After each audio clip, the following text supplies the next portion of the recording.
Assalamualaikum warahmatullahi wabarakatuh. Selamat pagi kepada Ibu Karunia dan teman-teman semua. Semoga senantiasa diberikan kesehatan.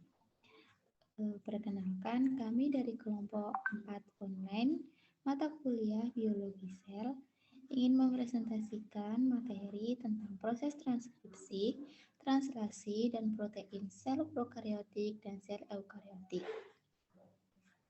Dengan anggota kelompok kami yaitu Dwinda Maharani Ariski, saya sendiri Egi Francisca, Siti Latifa, dan Niken Vanessa Rahayu.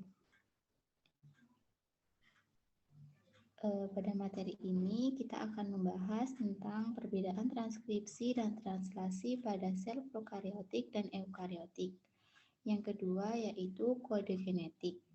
Kemudian perbedaan translasi pada prokaryotik dan eukaryotik.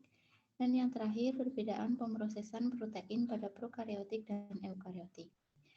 Untuk materi yang pertama akan disampaikan oleh Mbak Dwinda. Kepada Mbak Dwinda dipersilahkan. Baik, terima kasih untuk waktu serta layar yang telah diberikan oleh kepada saya. Materi yang pertama yaitu perbedaan transkripsi dan translasi pada prokariot serta eukariot. Yang pertama yaitu transkripsi. Pada prokaryotik, proses transkripsi terjadi pada nukleus, tepatnya nukleoid, di mana DNA akan diterjemahkan menjadi kode-kode genetik dalam bentuk basa nitrogen yang membentuk rantai RNA yang bersifat single. Prokaryotik, rantai RNA akan langsung ditranslasikan sebelum transkripsi selesai. Sedangkan pada eukaryotik, rantai akan dibawa menuju sitoplasma oleh ribosom yang akan ditranslasikan menjadi reproduken.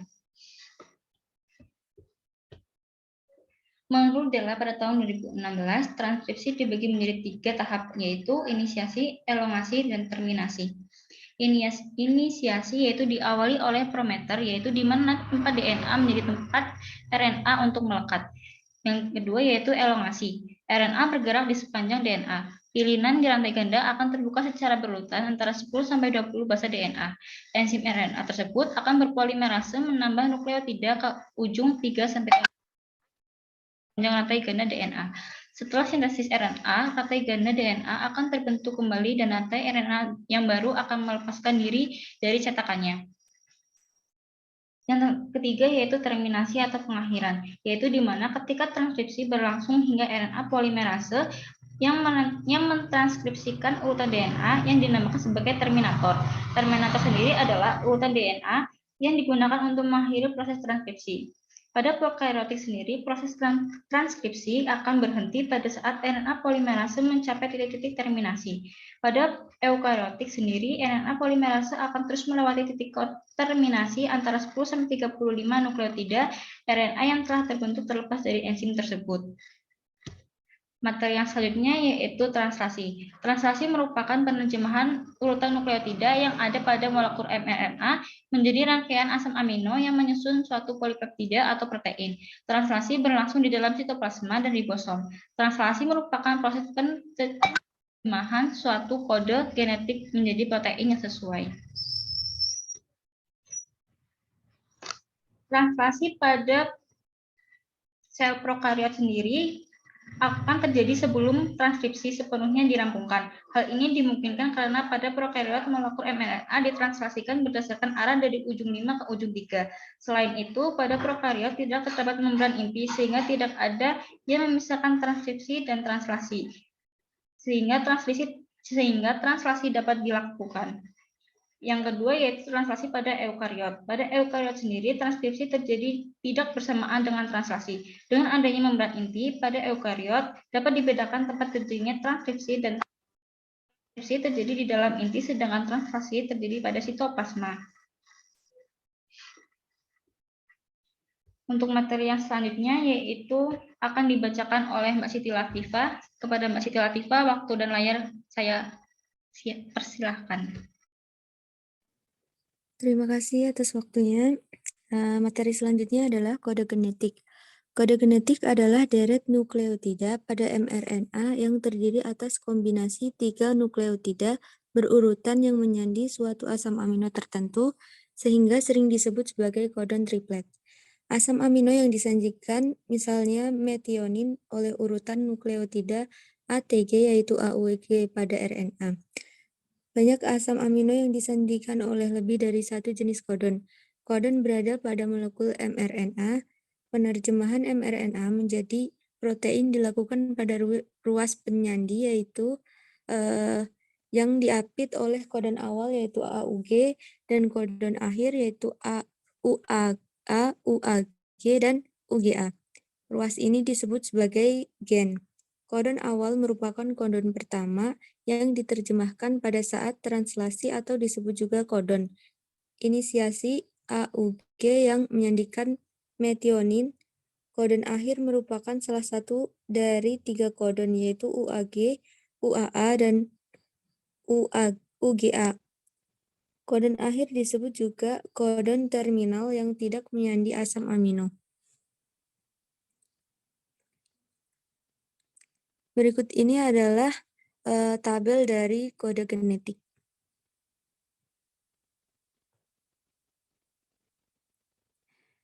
Untuk karakteristik kode genetik, yang pertama ada beberapa kodon seringkali terdiri atas asam amino yang sama. Ini disebut sebagai kode degenerasi.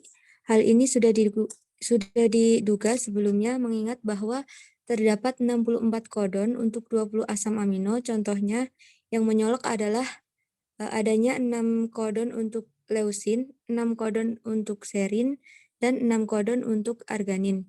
Yang kedua adalah asam amino dengan karakteristik kimia yang mirip mempunyai kodon yang mirip.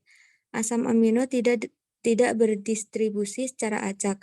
Sebagai contoh, semua asam amino pada kolom pertama yaitu mempunyai U sebagai basa yang berada di tengah pada kodenya, tidak bermuatan dan sisi nonpolar yang akan menolak molekul air. Yang ketiga adalah 3 dari 64 kodon tidak mengkode asam amino. Para peneliti menemukan bahwa kodon UAA, UAG, dan UGA gagal membentuk asam amino.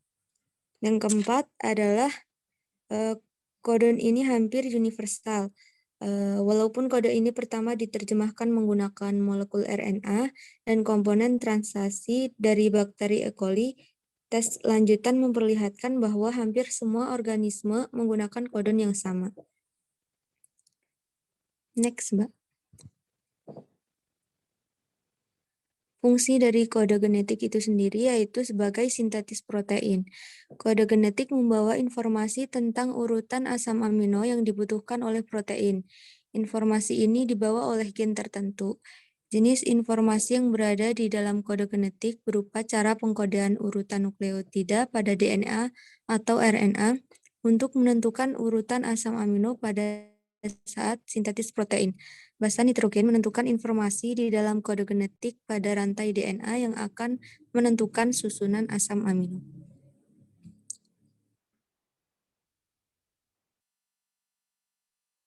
Baik, selanjutnya akan disampaikan oleh teman saya.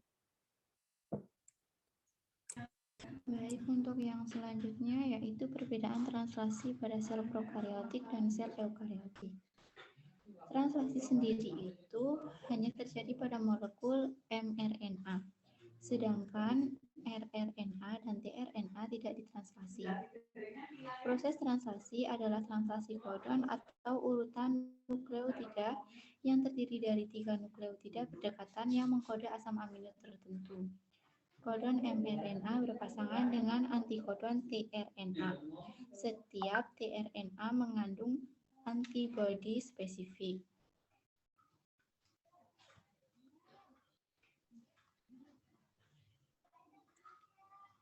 Untuk proses translasi, yang pertama translasi pada prokariotik. Translasi terjadi sebelum transkripsi sepenuhnya selesai, karena pada prokariotik molekul mRNA ditranslasikan berdasarkan arah dari ujung 5 ke ujung 3. Selain dari itu, pada prokariotik tidak terdapat membran inti, sehingga tidak ada yang memisahkan transkripsi dan translasi, sehingga translasi dapat segera dilakukan. Untuk translasi pada sel eukariotik, yaitu translasi terjadi tidak bersamaan dengan Transkripsi tidak terjadi bersamaan dengan translasi karena adanya membran inti. Pada eukariotik dapat dibedakan tempat terjadinya transkripsi dan translasi. Transkripsi terjadi di dalam inti sel, sedangkan translasi terjadi di sitoplasma. Jadi pada proses translasi pada eukariotik jauh lebih kompleks daripada translasi pada sel prokariotik.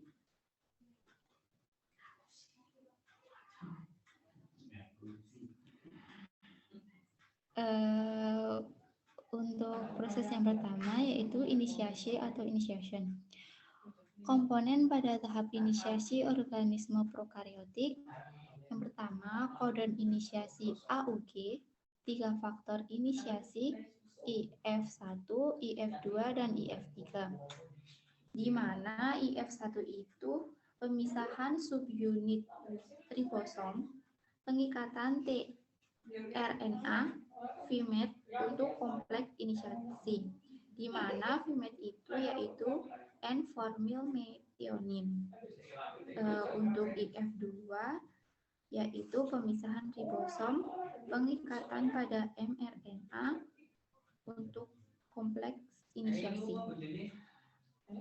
Kemudian tRNA inisiator atau VMAT tRNA. Yang selanjutnya yaitu ribosom subunit 30S dan 50S dan GTP. Proses inisiasi mRNA bergabung dengan ribosom. Sekuen pertama mRNA yang berkaitan dengan ribosom AUG dinamakan codon star. Codon star juga mengkode asam amino formyl methionine atau pada prokariotik dan methionine pada sel eukariotik. Untuk penjelasan gambarnya bisa dilihat di samping.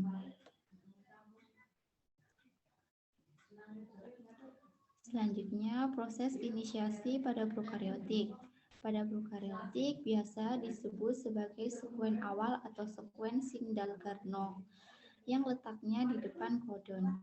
Di mana di dalam gambar ini star kodon dengan AUG berwarna hijau dan sekuen Sindel-Carnot yang berwarna kuning.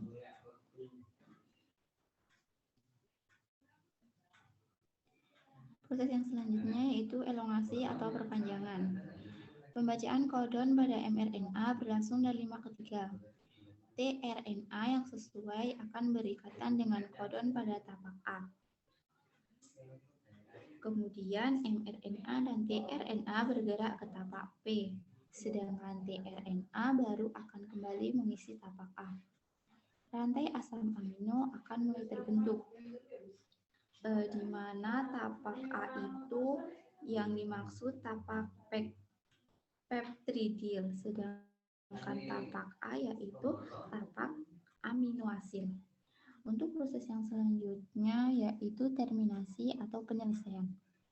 Proses elongasi akan berhenti ketika terdapat stop codon pada mRNA. Stop codon ini yang meliputi UAA, UAG, UGA. Pada proses ini terjadi disosiasi ribosom.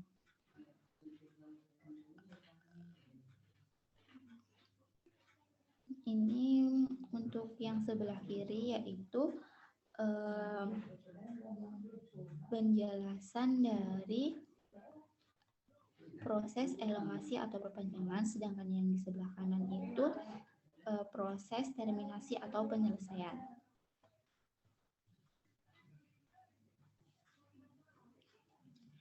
Untuk perbedaan translasi sel prokariotik dan sel eukariotik yaitu pada sel prokariotik RNA polimerase menempel langsung pada DNA di promoter tanpa ada ikatan dengan protein tertentu. Sedangkan pada sel eukariotik yaitu terdapat transkripsi faktor berupa protein sebagai tempat menempelnya RNA polimerase. Untuk subunit ribosom prokariotik yaitu 70S terdiri dari bagian besar 50S dan bagian kecil 30S. bagian besar 50S terdiri dari 23S rRNA dan 5S RNA plus 34 macam protein. Untuk yang bagian kecil yaitu 30S, di mana 16S rRNA plus 21 macam protein. Untuk subunit ribosomal pada sel eukariotik yaitu 80S, terdiri dari bagian besar 60S yang terdiri dari 18S rRNA plus 33 macam protein, dan bagian kecil 40S mohon maaf ini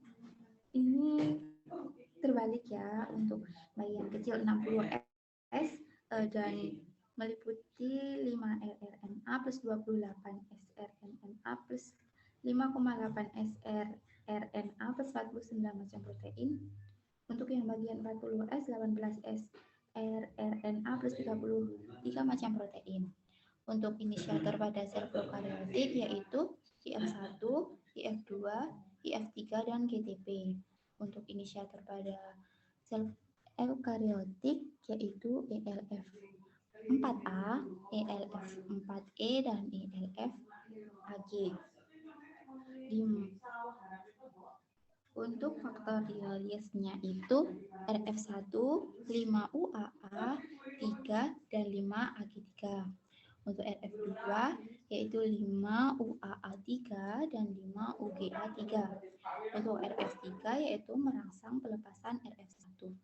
Untuk faktor liris sel eukariotik yaitu ERF1 dan ERF3 atau mengenal stop codon. Untuk materi yang selanjutnya akan disampaikan Mbak Niken.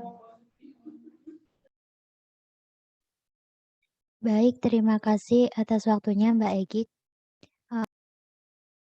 Untuk yang selanjutnya yaitu perbedaan pemrosesan protein pada prokaryotik dan eukaryotik. Pada dasarnya, mekanisme dasar proses sintesis protein pada prokaryot dan eukaryot itu sama, yaitu transkripsi dan translasi. Namun pada sel prokaryotik tidak memiliki nukleus, sehingga mRNA yang dihasilkan dari proses transkripsi ini akan langsung fungsional untuk ditranslasi tanpa pemrosesan lebih lanjut. Sedangkan pada sel eukaryotik, nukleus menyediakan kompartemen terpisah untuk transkripsi. Nah, transkrip RNA asli ini biasa disebut primary mRNA atau pre-mRNA yang diproses lebih lanjut sebelum meninggalkan nukleus menuju sitoplasma sebagai mRNA yang lebih fungsional untuk proses translasi yang terjadi pada sitoplasma. Untuk lebih lanjutnya bisa dilihat pada gambar di samping ini.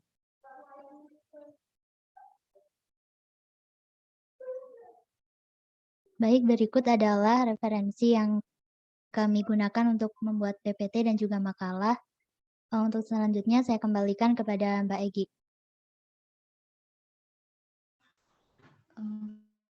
Sekian presentasi dari kelompok 4 online.